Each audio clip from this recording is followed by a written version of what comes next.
Buenos días. Continuaremos con la unidad 2 acerca de los sistemas reproductivos en plantas con flores. En esta segunda parte vamos a revisar cuál es la diversidad de sistemas reproductivos en angiospermas basándonos en las características del apareamiento y la reproducción sexual. Básicamente hablaremos de lo que son las tasas de entrecruzamiento y cómo estas nos permiten clasificar a los sistemas reproductivos en plantas. Vamos a ver también en una presentación gráfica cómo podemos evaluar a los sistemas reproductivos. Finalmente hablaremos de las características que influyen en el sistema reproductivo en las angiospermas y que condicionan la diversidad genética que una especie puede tener. Los sistemas de apareamiento son construcciones sociales que regulan la reproducción de los organismos. Los datos de genética molecular han jugado un papel importante para ayudarnos a entender el grado en que las conductas y los sistemas de apareamiento difieren unos de otros. Existen 5 sistemas de apareamiento en animales. La monogamia, que involucra la unión de una hembra y un macho. La poligamia, que involucra la unión de múltiples machos o hembras e incluye la poliginia, un macho con múltiples hembras. La poliandria, una hembra con múltiples machos.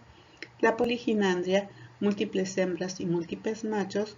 Y la promiscuidad, involucra la unión de múltiples machos y hembras sin vínculos sociales.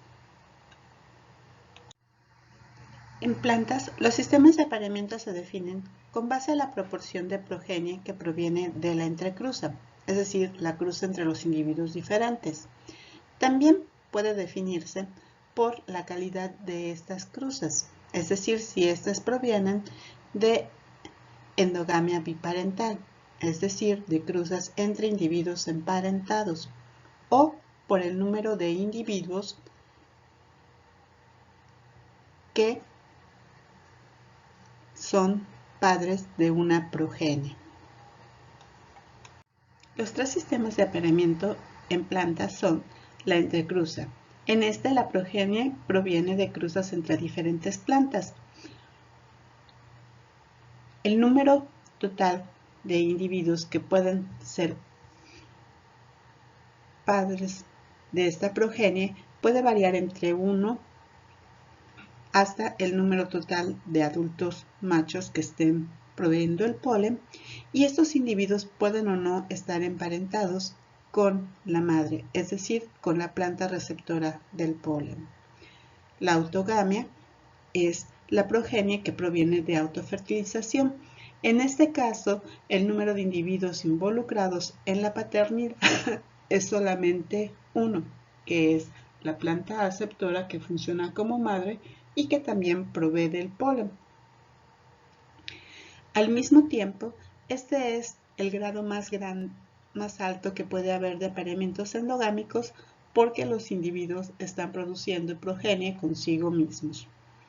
Finalmente tenemos la apomixis, que es la progenie que es generada sin fertilización del polen a partir del óvulo. En este caso, solamente el esporofito o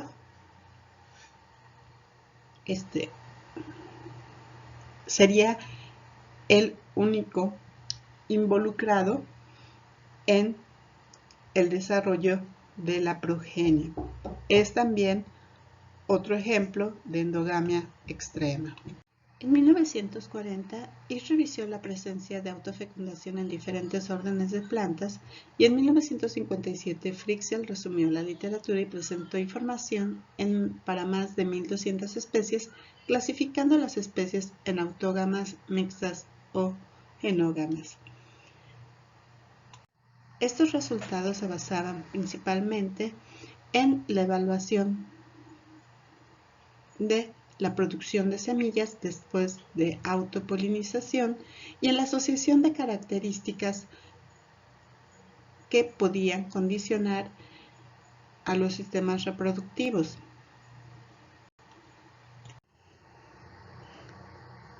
Algunas características funcionales también fueron utilizadas para definir los sistemas de apareamiento.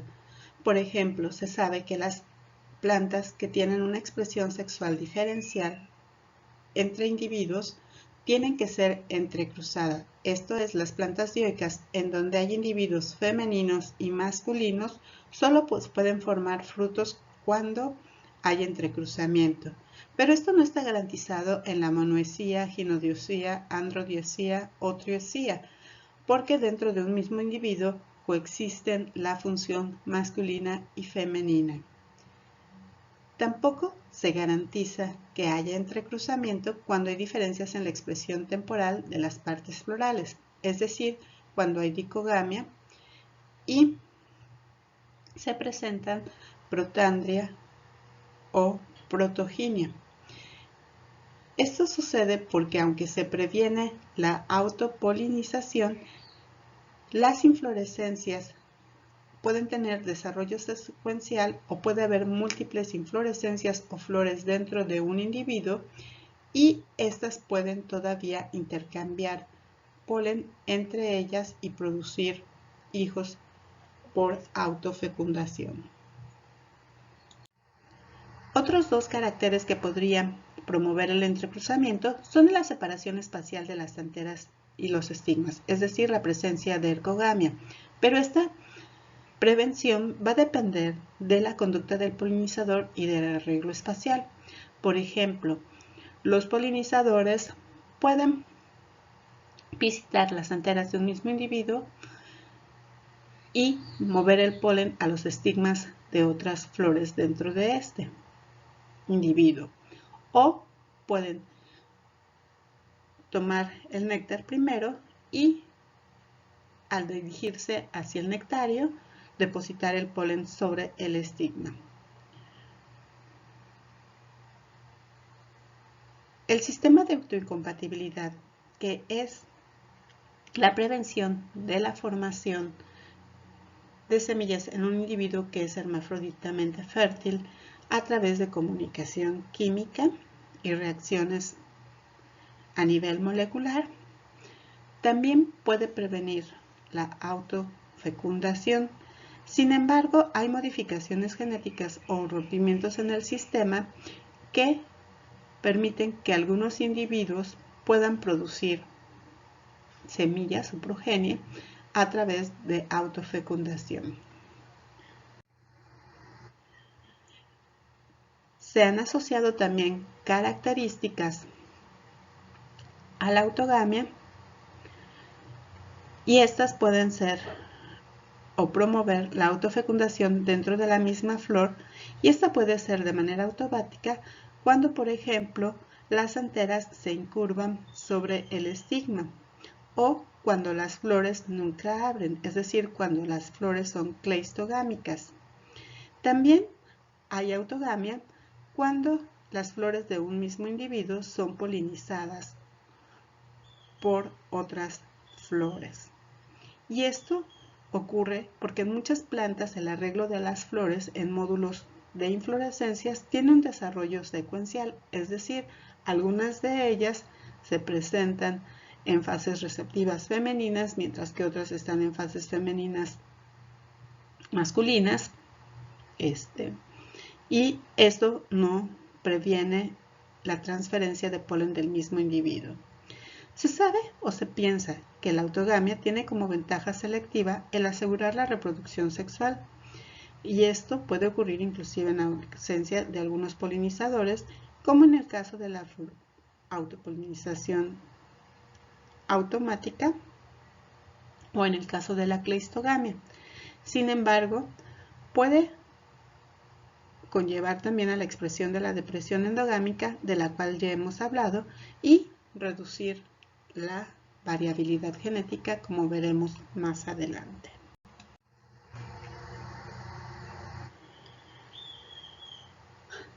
Aunque hablamos de los sistemas de entrecruzamiento como dos puntos en el cual está el entrecruzamiento total y la autogamia, existen sistemas en los que el dimorfismo floral ha promovido la existencia de sistemas mixtos, Esto ocurre en plantas como viola, clarke y arruelia, en donde existen dos tipos florales, las flores casmógamas, que son flores abiertas y en donde puede ocurrir fecundación cruzada, y las cleistógamas, que permanecen cerradas siempre y las cuales serían autogámicas.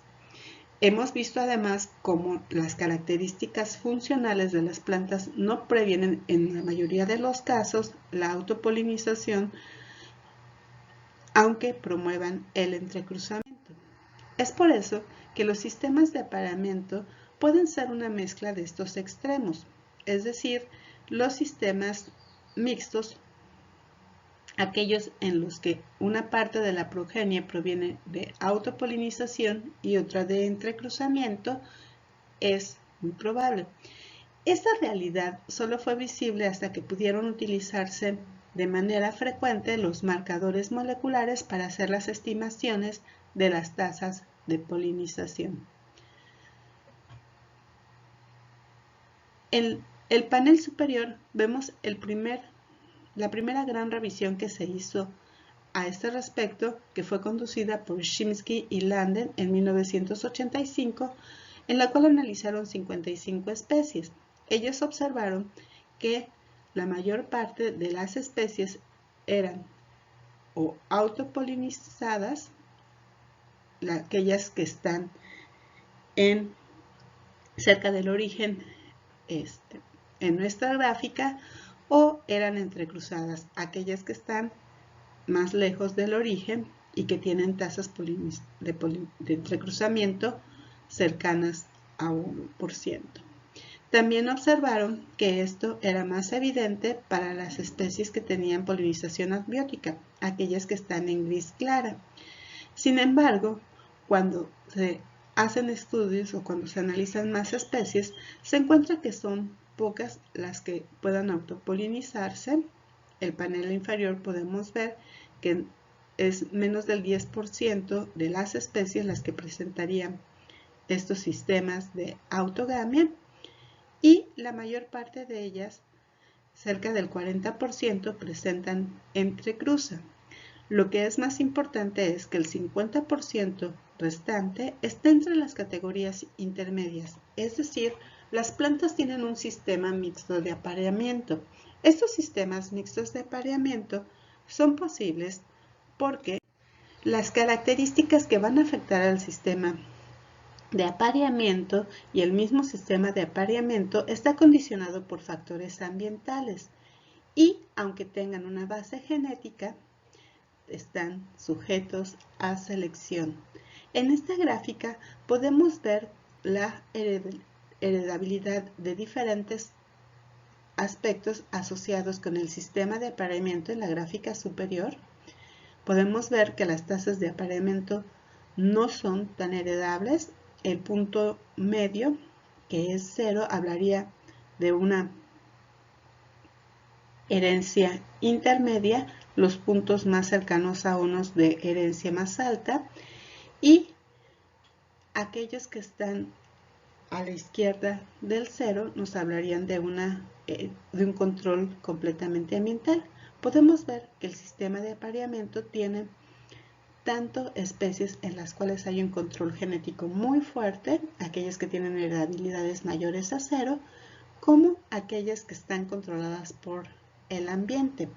Lo mismo pasa para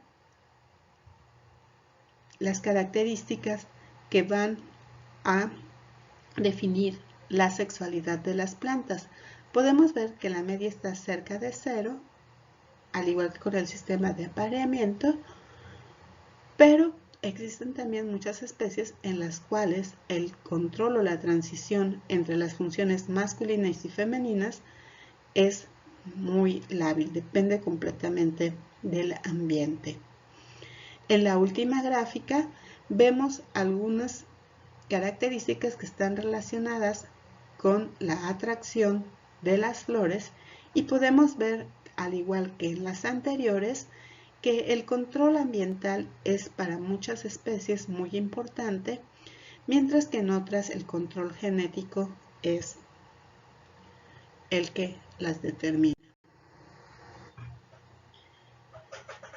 Esto nos estaría indicando que los sistemas de apareamiento pueden diferir entre las poblaciones y aún dentro de las poblaciones los individuos exhiben diferencias en sus niveles de autofertilización y de entrecruzamiento.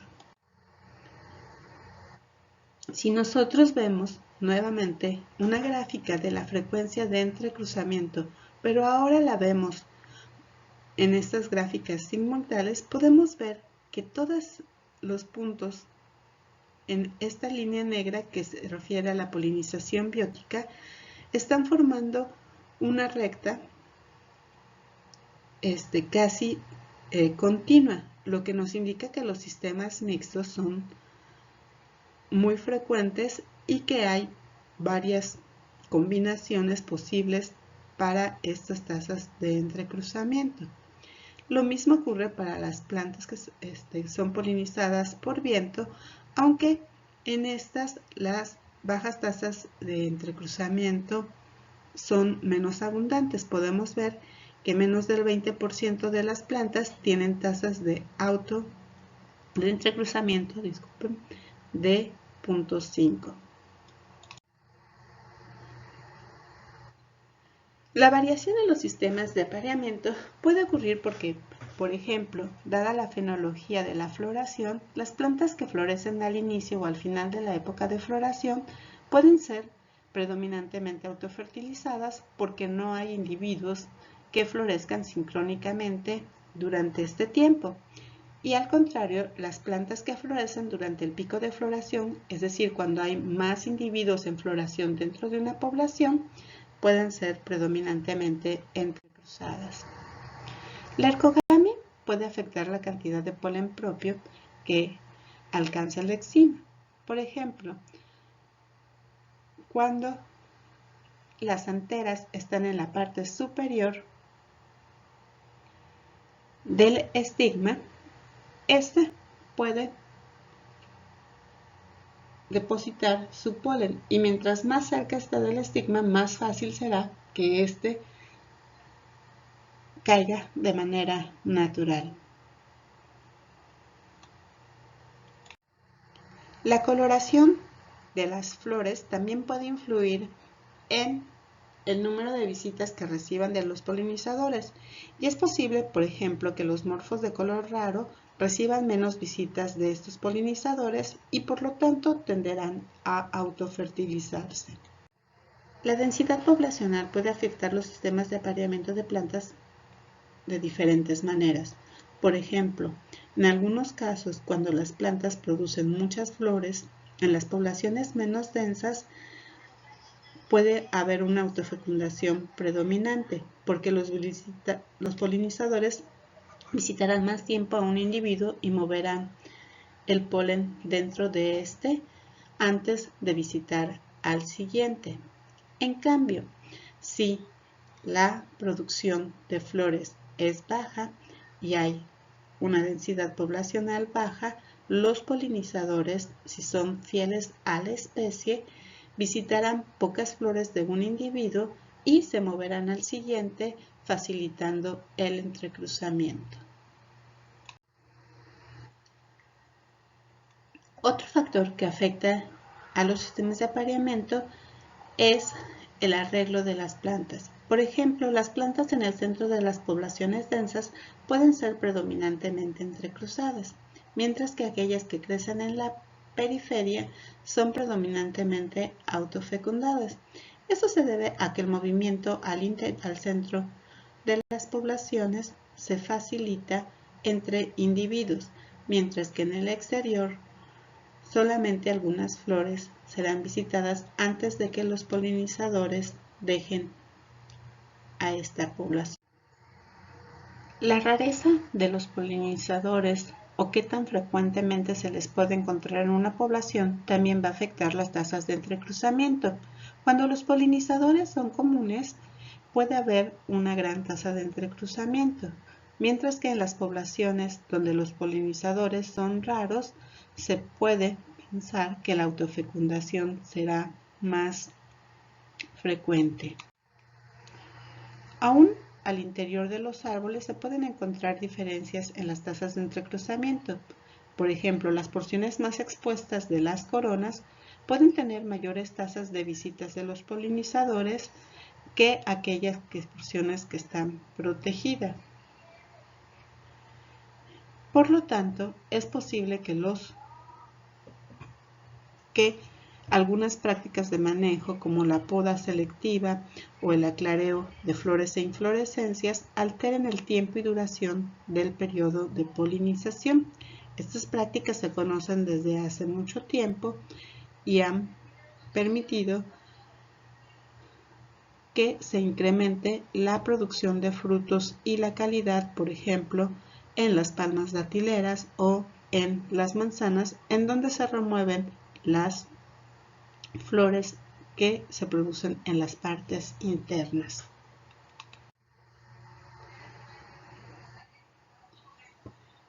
Toda esta variación en los sistemas de apareamientos fue reconocida y ya en 1984 propuso una nueva clasificación para los sistemas de apareamientos en plantas. Estos en realidad forman parte de un continuo. Sin embargo, los tipos básicos son predominantemente entrecruzadas. El segundo grupo, aquellas que tienen un sistema mixto. El tercero, aquellas que son predominantemente autofertilizadas. Y el cuarto, aquellas que son parcialmente apomícticas. Y el quinto, las que son completamente apomícticas. Vamos a hablar más acerca de la apomixis y cuáles son sus causas y las consecuencias que tienen sobre la producción de frutos en la siguiente unidad.